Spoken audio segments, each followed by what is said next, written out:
Magandang araw po sa inyong lahat. Ito po ang inyong Tito Doc at tayo ay papasyal sa Barangay Bulacnin, Bayan ng Lipa, Lalawigan ng Batangas. Kabalitaan dito ang Honeybee Farm, kaya't ang tawag dito ay Honey Capital of Batangas.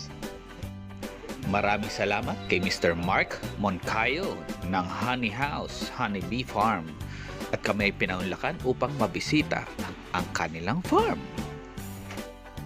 Alam nyo ba na napakarami ng benepisyo pangkalusugan ang honey o pulot? Ang honey o pulot ay may nilalamang mga nutrients. Ang honey ay matamis na nektar na kinukuha ng mga bubuyog sa mga bulaklak. Mga nakuhang nektar ay kanilang dinadala sa kanilang pukyutan o yung tinatawag nilang beehive. Ang nektar ay lagian nilang kinokonsume at nire-regurgitate hanggang sa maging honey, at ito ang kanilang magiging source of food.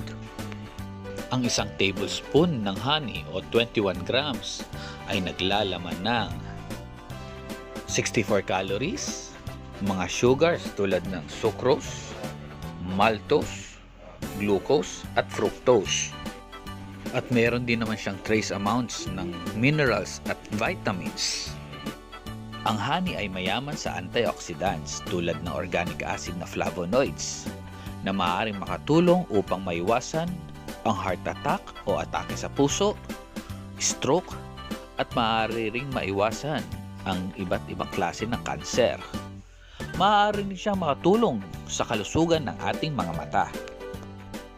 Ito'y maaaring makatulong din sa mga may alta presyon.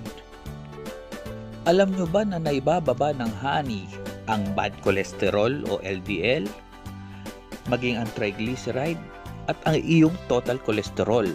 At ang maganda dito, na itataas naman niya ang good cholesterol o ang tawag dito ay HDL. Sa tinalakay natin kanina, tunay nga namang good for the heart ang honey, maging sa ating mga ugat. Nakakatulong ang honey sa pagbilis ng daloy ng dugo sa ating mga ugat. At ibinababa ng honey ang risk ng blood clot formation. Napakagandang alternatibo sa asukal ang honey, lalong-lalo na sa mga diabetiko. Ang honey ay nakakatulong din sa pagpapagaling ng sugat o paso. Gawa ng ito ay may antibacterial at anti-inflammatory effects. Ito ay nakakatulong din mag-nourish sa apektadong balat. Kaya't nakakatulong din sa iba't ibang skin conditions tulad ng psoriasis at herpes.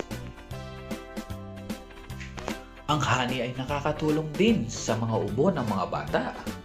Ito ay may soothing effect sa lalamunan. Kaya naman sadyang napakadami ng benepisyo at may tutulong ng honey sa ating katawan.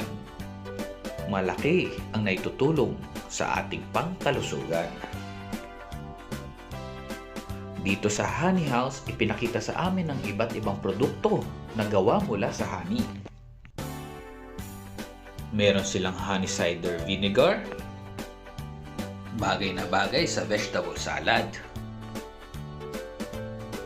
Wine na gawa sa honey.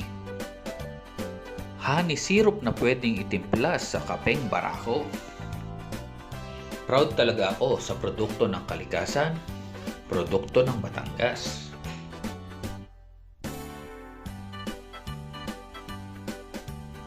O try natin itong honeycomb.